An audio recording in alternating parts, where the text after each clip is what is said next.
Hello বন্ধুরা, সবাইকে জানাই শুভ সন্ধ্যা। তা সন্ধেবেলা বাড়িতে বসেছিলাম, তাই ভাবছিলাম যে কী খাওয়া যায়। হালকা হালকা খিদেও পাচ্ছিল। মাঝে সাঝে তো সন্ধেবেলা তোমাদের সাথে অনেক কিছুই খাবারের ভিডিও শেয়ার করি, বা একটু বাইরের খাবারেরও কিছু ভিডিও তোমাদের সাথে শেয়ার করি।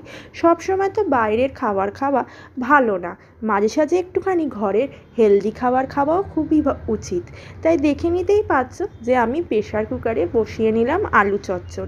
তোমরা কেমনভাবে আলু চচ্চড়ি খাও অবশ্যই জানিও। আর এটা খুব ইজি প্রসেস। আর এখন শীতকাল পড়ছে, আর এই শীতকালে একটুখানি গোলমরিচ গুঁড়ো, ধনে পাতা দিয়ে বেশ ঝোল ঝোল আলু চচ্চড়িটা বেশ ভালোই লাগে।